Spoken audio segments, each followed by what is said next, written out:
Hi everyone, Ian from Bondi Behaviourist here, and today we're going to be talking about hyperarousal and the effects that has on the dog.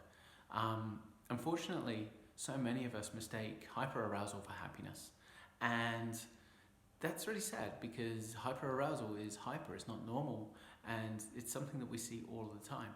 Our dogs, they get presented with information, they do not know how to deal with it because it's a lot of information to deal with, and whether that's greeting an individual or going into a new place, and they show signs of stress. They start to pant, they start to become hypervigilant and show interest in everything around them at 1,000,000 miles an hour, and we go, look how happy they are. Now, all they're doing is information seeking because they are flooded and overwhelmed. This is why we take the calm first approach. If we take our dog into an individual, be it human or dog, and if we take it into environments calmly first, then we set them up for a win. When we're out and about, we use communicating with our dogs as a gauge as to where their brain's at. Are they thinking, or is their reflexive brain active? If their reflexive brain is active, they're not in a social frame of mind, they're not in a frame of mind where they're learning very well, and they're not in a frame of mind where they're going to respond appropriately to all the information they're given. So we have one goal: bring their arousal level down so that they can process information clearly and begin to think and make decisions. And our communication pattern with them, like I say, is a gauge. If they can't hear me, then they can't process the information. It is that simple.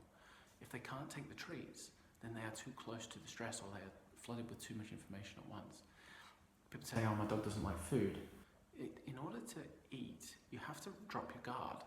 And in order to drop your guard, you have to trust your environment. So your dog eats every day, otherwise he would not be alive. Your dog likes food, but sometimes your dog is compromised and then doesn't feel that he can eat at that time. So a dog, when people say to me, my dog's not food motivated, I'm saying you're overstimulating your dog and you're flooding it.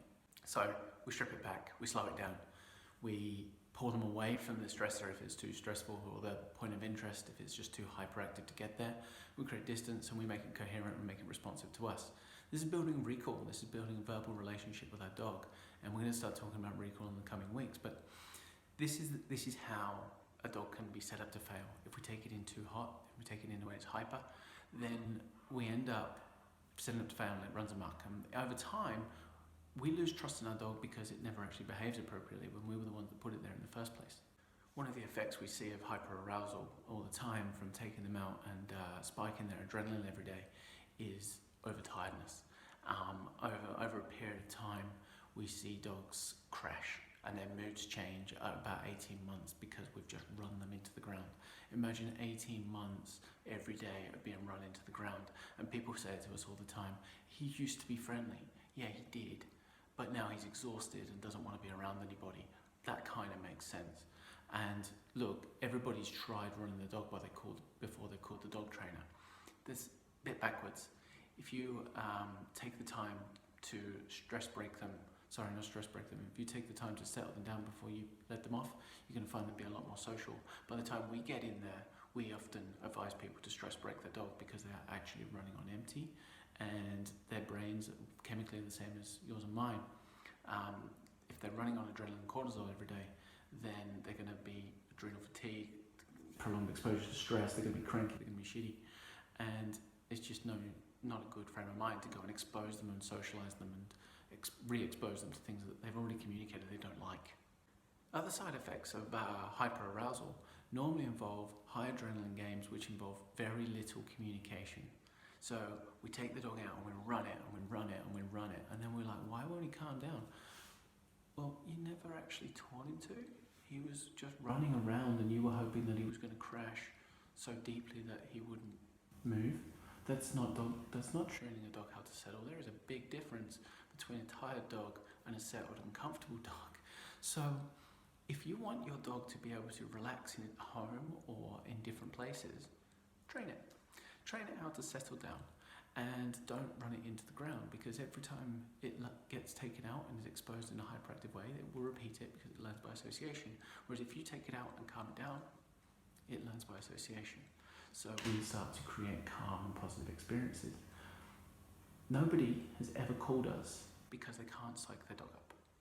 If you slow it down first, then you can let your dog run around whenever it's appropriate.